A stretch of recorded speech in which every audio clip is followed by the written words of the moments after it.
सुनहरी लिबास।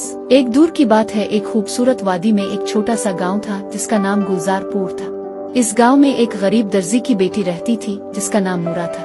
नूरा निहायत ही खूबसूरत, नेक दिल और मेहनती लड़की थी। वो हर वक्त अपने वालिद के काम में हाथ बटाती और दूसरों की मदद करती रहती। नूरा का ख्वाब था कि वो एक दिन ऐसा लिबास पहनेगी जो सारी दुनिया में सबसे खूबसूरत हो, मगर गुर्बत के बाइस वो सिर्फ पुराने कपड़े पहना करती थी। इसने कई बार सुनहरी लिबास का ख्वाब देखा, एक ऐसा लिबास जो चमकता हो, नर्म हो और जिसे पहनकर वो किसी शहजादी की तरह लगे। एक दिन गांव में ऐलान हुआ कि बादशाह सलामत के महल में एक बड़ी दावत हो रही है, जहां बादशाह का बेटा शहजादा जैद अपनी दुल्हन के लिए लड़कियों को देखेगा। दावत में शिरकत के लिए हर गाँव से खूबसूरत लड़कियों को बुलाया जा रहा था। नूरा का दिल जोर जोर से धड़कने लगा। इसने कभी महल नहीं देखा था और न ही कभी किसी शहजादे से मिली थी, मगर उसके दिल में एक छोटी सी उम्मीद जागी, शायद किस्मत इसे भी एक मौका दे। इसने अपने वालिद से कहा, अबुआ जान, अगर आप मुझे एक सुनहरी लिबास सी दें तो क्या? मैं भी दावत की आंखों में चमक देखी, मगर उसके पास कपड़े खरीदने के पैसे नहीं थे।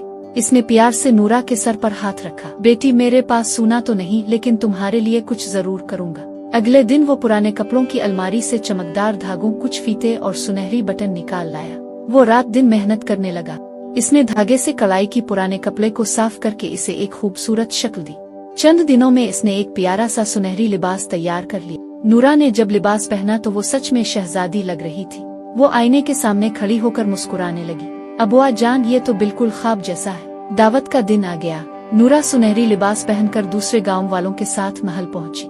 महल देखकर उसकी आंखें खिली की खिली रह गईं। बड़े बड़े फानूस, खुशबूदार फूल, रंग बिरंगी रोशनियों से सजा हुआ महल जैसे किसी जादुई दुनिया का हिस्सा हो। महल में कई लड़कियां आईं, सब ने खूबसूरत लिबास पहने थे, मगर नूरा के सुनहरी लिबास में कुछ खास बात थी। जैसे ही वो महल के हाल में दाखिल हुई, सबकी नजरें इस पर ठहर गईं। शहजादा जैद ने भी इसे देखकर हैरत से कहा, ये कौन? शहजादा जैद ने भी इसे देखकर हैरत से कहा, ये कौन है?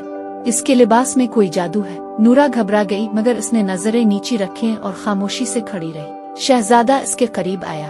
आपका नाम क्या है?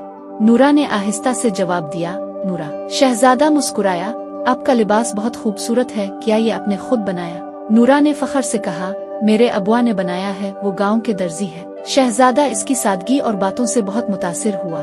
दावत के बाद इसने बादशाह और मलिका से कहा, मैंने अपनी दुल्हन चान ली है। वो वही लड़की है जो सुनहरी लिबास में आई थी। नूरा महल में हर तरफ हैरत की लहर दौड़ गई, मगर नूरा के लिए ये सब ख्वाब जैसा था। वो रोते हुए महल के बाहर जाने लगी। नहीं शहजादे, मैं महल के काबिल नहीं, मैं सिर्फ एक दर्जी की बेटी हूँ। शहजादे ने इसका हाथ थामा। नूरा, तुम्हारे लिबास की खूबसूरती तुम्हारे दिल से है। तुम जैसी नेक दिल लड़की ही एक अच्छी मलिका बन सकती है। आखिरकार नूरा का ख्वाब सच हो गया। इसने शहजादे से शादी की और गुलजारपुर के गाँव से निकलकर एक अजीम महल की मलिका बनी। पहुंचने के लिए तुम्हें 3 आजमाइशों से गुजरना होगा। एक आईना जाहिर हुआ। आईने में प्रीगुल की सबसे शर्मिंदा बात दिखाई गई जो उसने बचपन में चोरी की। आवाज आई, अगर तुम सच का सामना कर सकती हो तो अगला दरवाजा खुलेगा। प्रीगुल ने शर्मिंदगी से मगर सच्चाई से कहा, मैंने बचपन में अपनी दोस्त की गुड़िया चराई थी, मगर मुझे आज भी अफसोस। दरवाजा खुल गया। दूसरी आजमाइश, खौफ पर काबू। एक कमरे में वो अकेली थी, हर तरफ अंधेरा, चीखें, साए।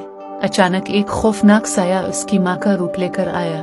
प्रीगुल घबरा गई, लेकिन फिर इसे याद आया, ये सिर्फ मेरा खौफ है। उसने आंखें बंद की और जोर से कहा, तुम मेरे खौफ हो, सच नहीं। अंधेरा छूट गया और अगला दरवाजा खुल गया। एक सुनहरी पिंजरा आया जिसमें एक नन्ही परी कैद थी। आवाज आई, अगर तुम घंटी लेना चाहती हो तो उसे हमेशा के लिए कैद रखना होगा, वरना तुम नाकाम हो जाओगी। प्रीगुल ने कहा, मैं घंटी नहीं चाहती, किसी को कैद रखकर सच